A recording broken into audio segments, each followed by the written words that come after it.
Hello students, welcome back. This is my second video lecture. We are still continuing on the topic of interference. Today we are going to discuss the intensity distribution of the fringes on screen and in three-dimensional space. We are also going to take up the Lloyd Mirror arrangement and the Stokes relations. But before all that, let's have a brief recapitulation of the last class. Earlier it was discussed how two light waves superpose on each other to give an interference pattern. Conditions of maximum and minimum intensity have been discussed. In both the two cases, that is the Young's double-slit arrangement and Fresnel's biprism arrangement, it was seen that the maximum intensity was obtained when the path difference of the waves coming from the two sources was an even integral multiple of lambda by 2. The minimum intensity was obtained when the path difference was an odd half integral multiple of lambda. Young's double slit setup and Fresnel's biprism setup have been discussed, as I just told you. Fringe width has been calculated in both the cases. Actually, we did it for Young's double slit setup, and we could see that Fresnel's biprism setup was no different once we could understand how the two virtual sources were formed. It was seen that both in Young's double slit and Fresnel's biprism arrangement, the bright fringe width was lambda capital D by small d, and also the dark bright fringe was lambda capital D by small d, when lambda was the wavelength of light, small d distance between S1, S2, that is the two coherent sources. Both may be virtual. In case of Young's double slit experiment, both were real. D is the distance between the plane that contains S1, S2 and the screen. Yes, both dark and bright fringes have equal fringe width. That's what we found. Now let's take up distribution of intensity once we have recapitulated the salient points of the last few classes. It is known that interference pattern consists of alternate dark and bright fringes. We have already discussed it many times. Now, how does the interference pattern look? Here, it looks just like this. See, there are alternate dark and bright fringes, as I was telling you, and they are all of equal width, and it almost looks like a zebra crossing, doesn't it? Well, one interesting fact is that the central region is clear, whereas the peripheral regions, the fringes, are gradually losing intensity. This is a very interesting thing. We will be probably taking up this issue when we discuss certain aspects of interference later. But now on, let's move to the intensity distribution curve.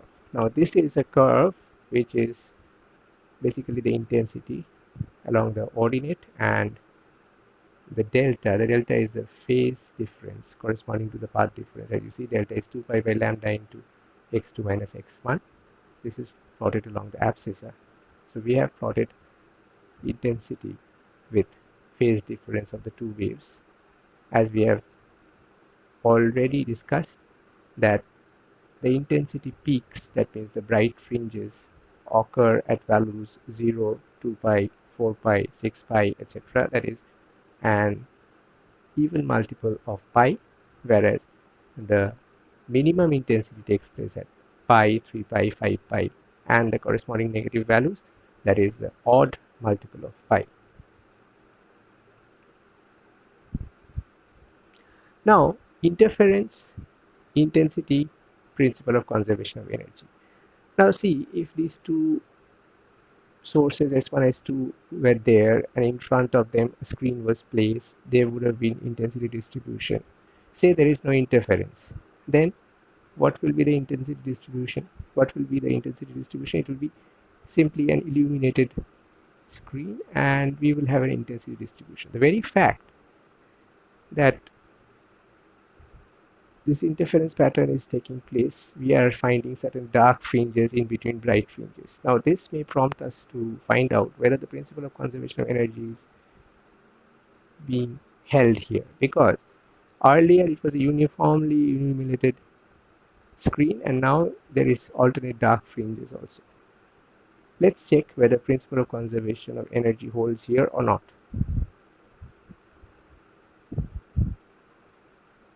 Now, if there is no interference, only the two sources S1, S2 are present, then what will be the intensity? On the screen, it will be A square plus A square, that is twice A square. That means the whole screen will have this intensity. Now, what happens when interference takes place?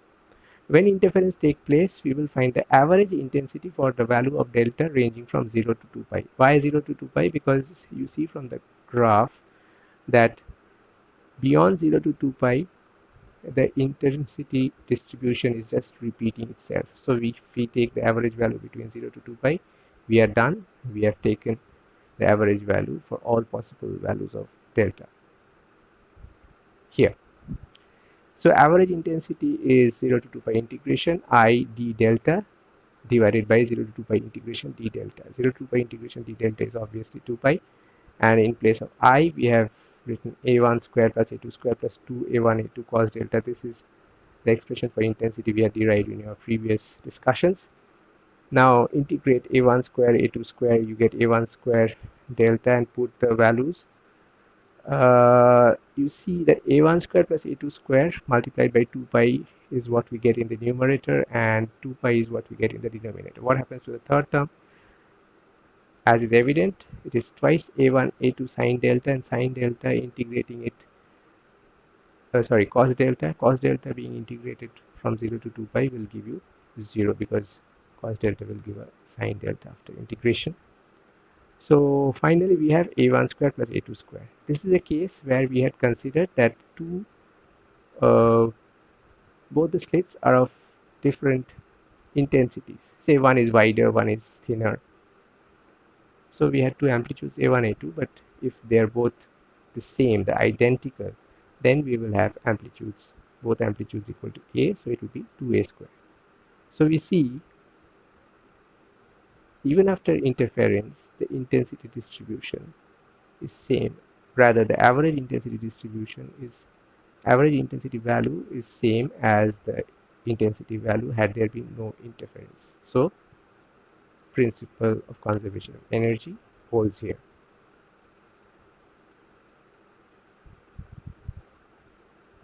Now another interesting topic, what about the shape of the fringes?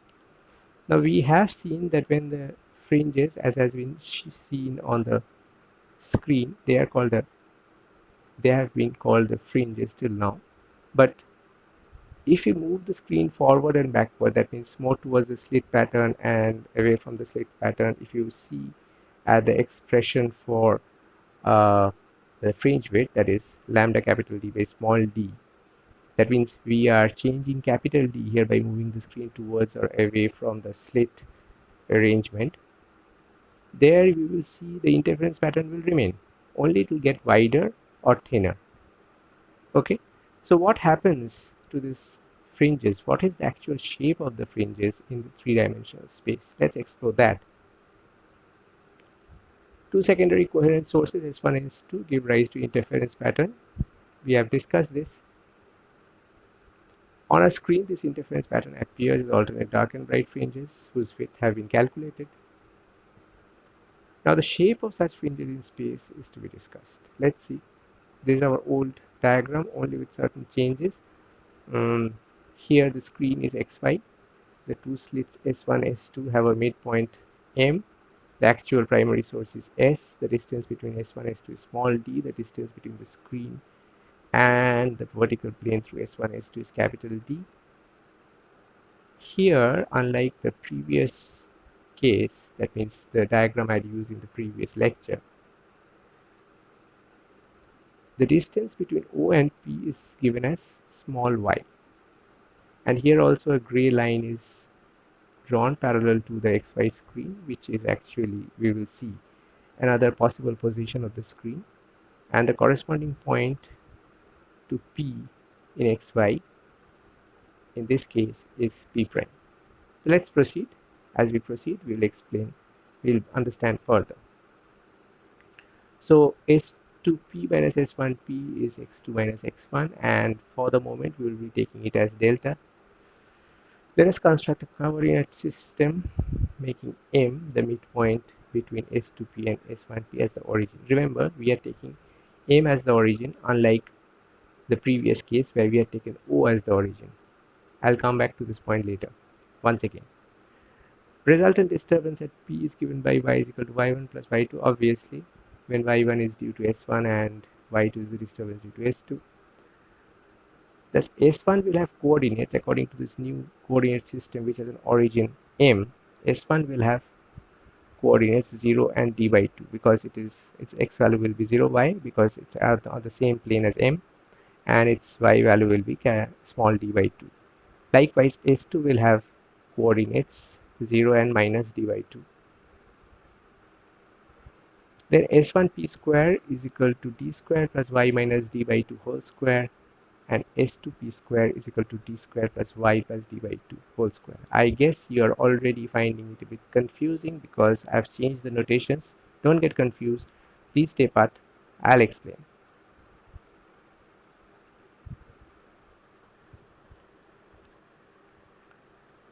So, there is another correction that I'm going to state here. A correction to my previous slides. By mistake, probably a typographic mistake, I have taken S1P square is equal to x minus d by 2 whole square. That was wrong. That was entirely wrong. Actually, S1P square should be capital D square plus x minus d by 2 whole square. Please correct this if you have taken any lecture notes. Likewise, S2P square had been taken as x plus d by 2 whole square. It was once again wrong. It should be capital D square plus x plus d by 2 whole square.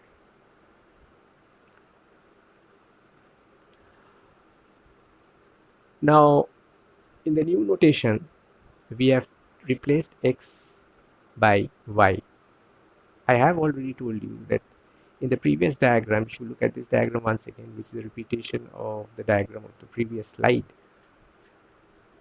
the distance OP was denoted by x. Why was that? Because in that case, if you would like to say O was the origin. Here, O is not the origin, M is the origin. So the distance O to P is denoted by the variable y. Okay. Now earlier we took, after correction, S1P square is equal to d square plus x minus d by 2 whole square, and S2P square is equal to d square plus x plus d by 2 whole square. Now we are taking, what are we taking? Y minus d by 2 whole square and y plus d by 2 whole square. Okay, we have replaced the x's by y. Why is that? As I told you previously, earlier O was the origin and the position of P was only x from O. Only one parameter was enough because O was the origin. But here we have M as the origin. That is the only difference. Okay, so let's proceed. If now the point P prime is at the same height, y is considered instead of P. That means I have basically shifted the screen XY more towards the slit arrangement. Its new location is the gray line, and the point corresponding to P in this new location of the screen is P prime. Then S1P square will be x plus y minus d by 2 whole square, and S2P prime square will be x square plus y plus d by 2 whole square. So what is the change here? We have replaced the capital D's by x because we have chosen a new arbitrary position of the screen. Earlier the position was capital D at a distance capital D from the slit arrangement. Here the position is at a distance small x from the slit arrangement. Okay, that is why we have replaced d by small x. So S2P prime minus S1P prime would be what? Root over x square plus y plus d by 2 whole square minus, once again, root over x square plus y minus d by 2 whole square. And this is our new delta.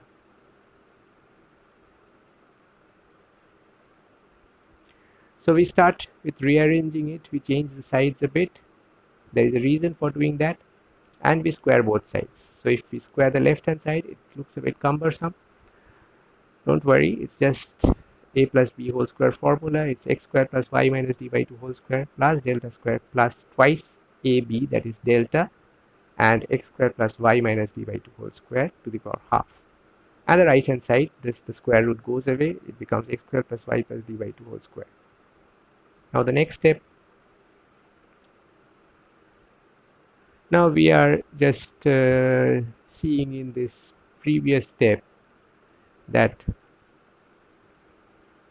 sorry, yes, previous step is two similar terms, kind of similar terms, x squared plus y minus d by 2 whole square on the left hand side and x squared plus y plus d by 2 whole square on the right hand side. So we will do some manipulations with these two terms. We exactly do that, and this is what we find.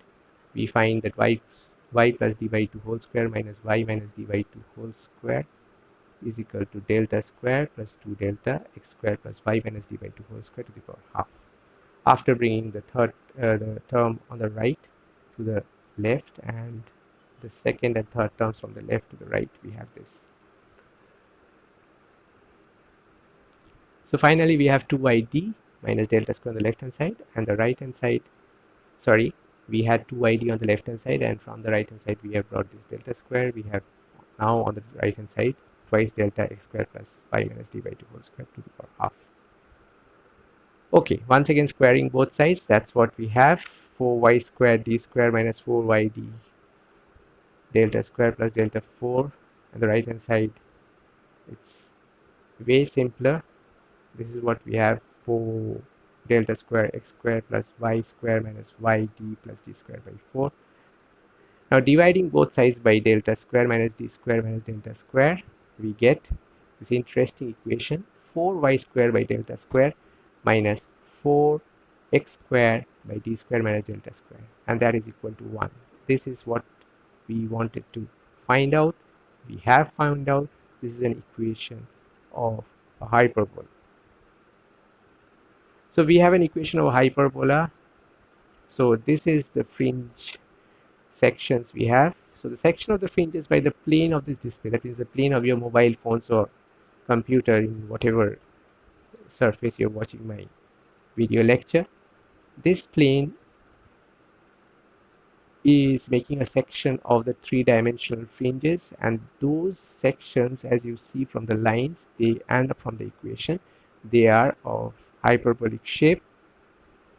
Okay, and what about the slits? If the slits are linear and vertical in shape, they are linear and vertical to the plane of the display.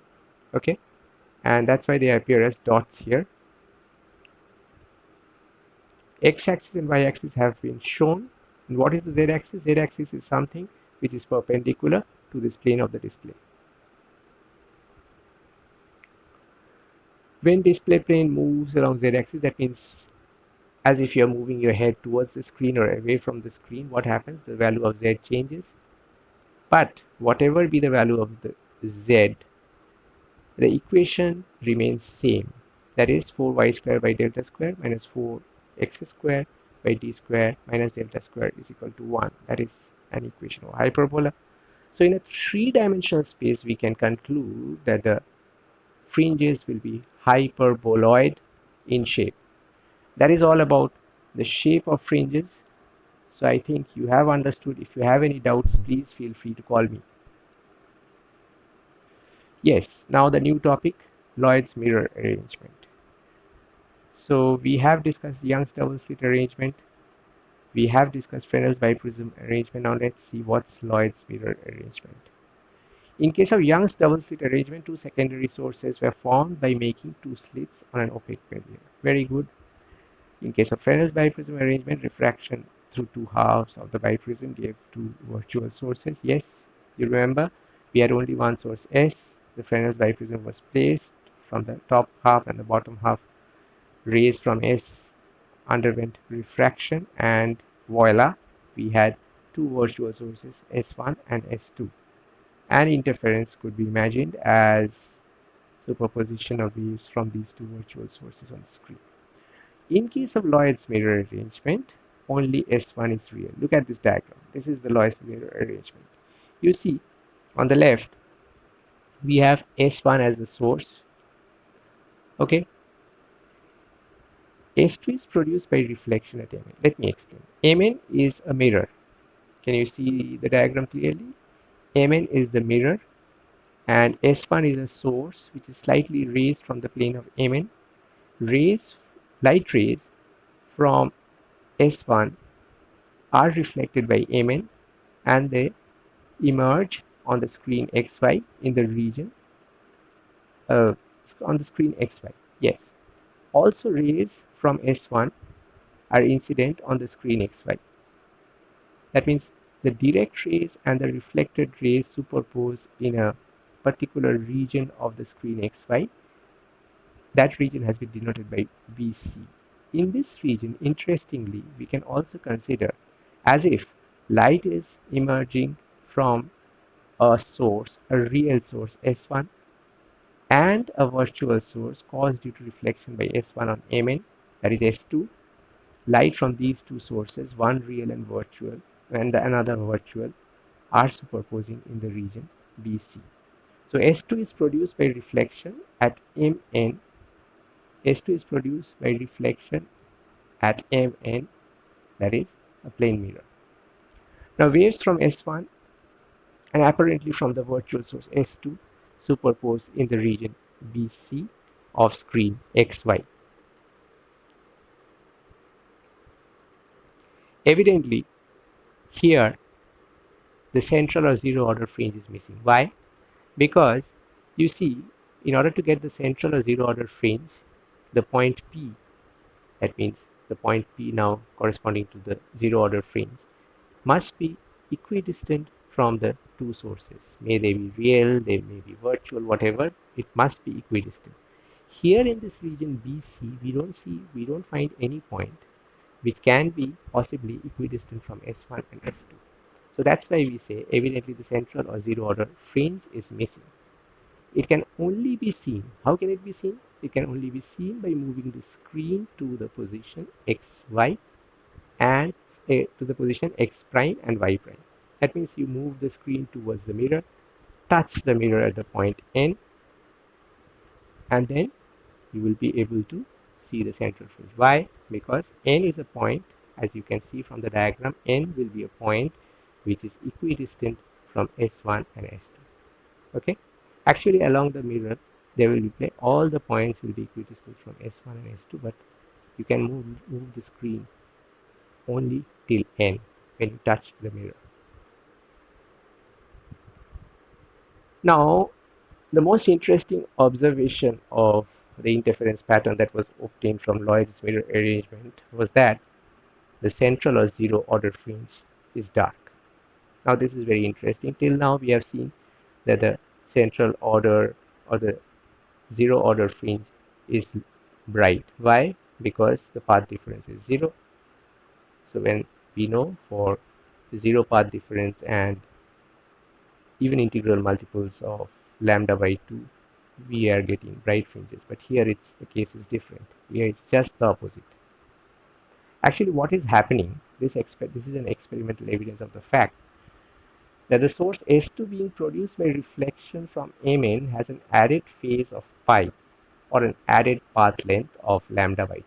That is what is happening, and that is the reason why we are getting the central order fringe as dark fringe. And not only that, here the condition of maxima and minima is going to change.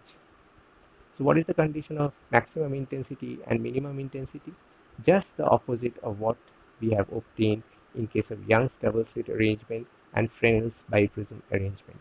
That is, when capital delta, or the path difference, is a half integral multiple of lambda, we have maximum intensity.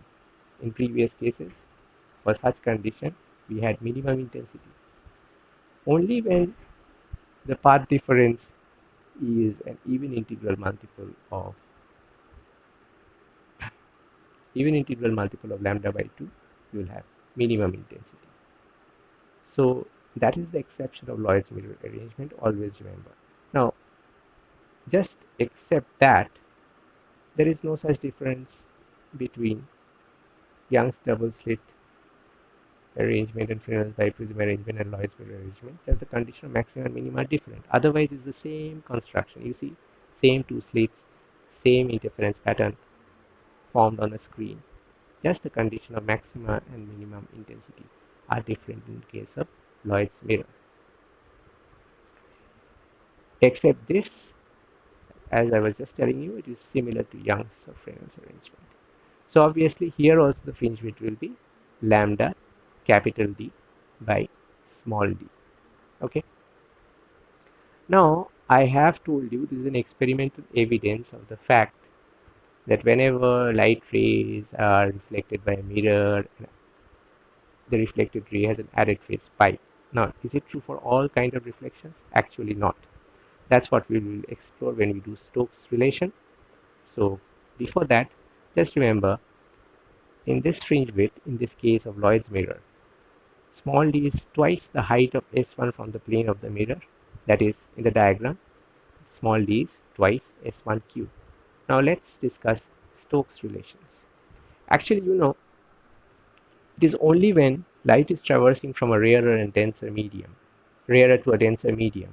and it interacts with the interface, only then the reflected ray will have an extra phase of pi or an extra path length of lambda by 2.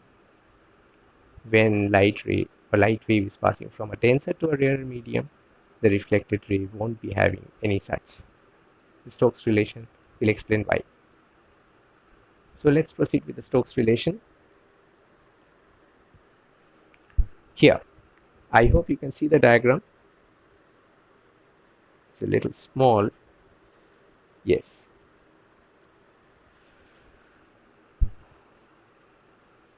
Concentrate on the diagram A first. You see we have two media of refractive indices N1 and N2.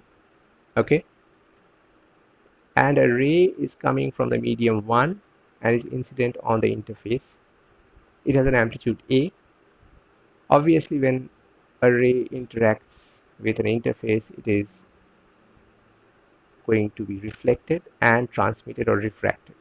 Okay. So first, the reflected ray will have an amplitude AR1 when R1 is the reflection coefficient when ray is passing from the medium 1 to the medium 2. The transmitted of the refracted ray will have an amplitude AT1 when T1 is the transmission coefficient when the ray is coming from medium 1 to medium 2. So this is what happens. Very good. Now we know that light rays retraces back, a light ray would retrace back its path. So what do we expect? We expect that if two light rays AR1 and AT1 from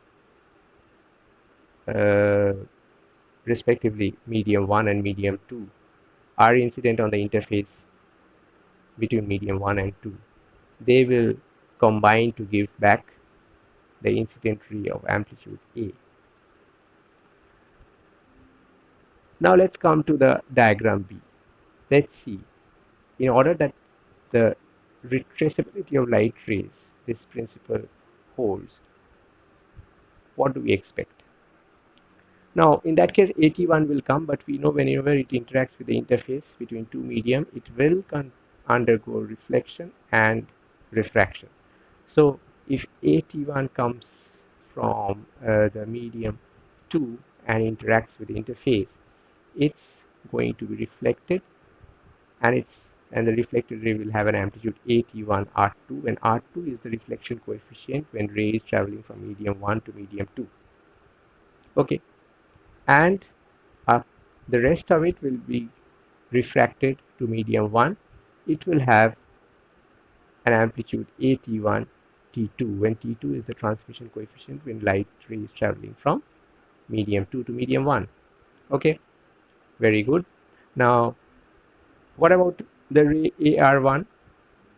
AR1 will interact with the interface. A part of it will be reflected, the rest will be transmitted. So what do we expect? Let's first take the transmitted or the refracted ray. The refracted ray will have an amplitude AR1 T1. Obviously it's coming from medium 1, so its transmission coefficient will be T1. So that's why AR1 T1 will be the amplitude of the transmitted wave. What about this reflected ray? Yes, the reflected ray will have a coefficient AR1 square, and it's obvious why it will be AR1 square. Now, in order that the light ray, we get just the opposite. That means in the first case, we had one ray coming, getting reflected and refracted. Now, if you converge the reflected and refracted ray, you should get back the original ray. That's what the retraceability of light rays should point towards. Now, if that is true, then what do we have? We must have AT1 R2 plus AR1 T1 equal to 0, because that ray never existed. So that ray must become 0. And likewise, AR1 square plus AT1 T2 must be equal to A. So let's see.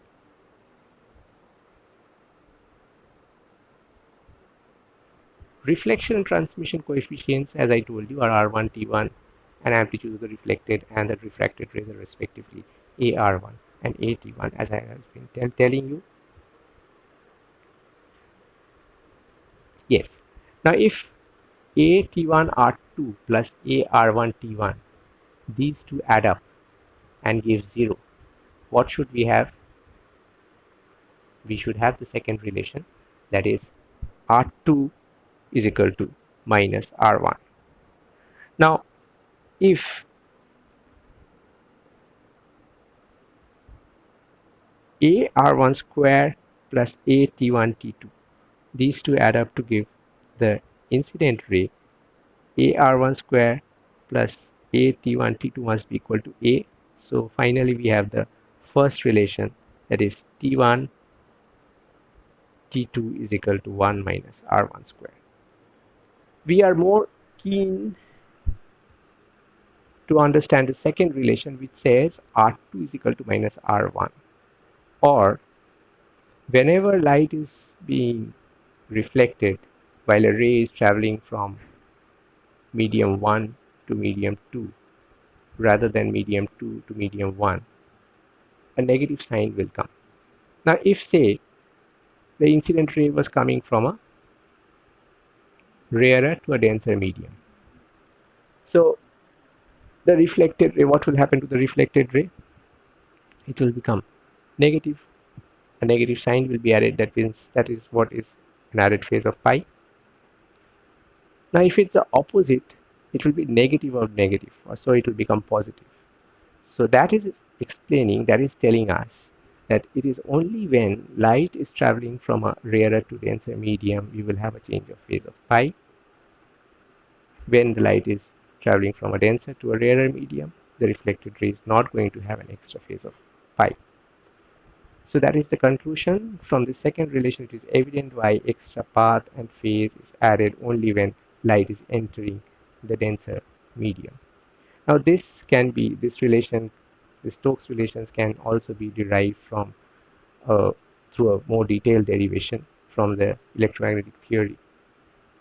And there are other experiments also which shows that the Stokes relations hold, and not only that, the conclusion of Lloyd's mirror, that means whenever light is being reflected by an interface while traversing from a rarer to denser medium, is going to have an extra phase of pi. This can also be shown through other experiments. So students, that's it. That's Lloyd's mirror arrangement and Stokes relations. So this basically ends our interference through division of wavefront topic.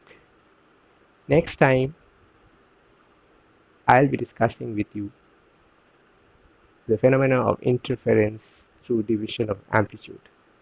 Till then, be healthy and maintain social distancing and also study.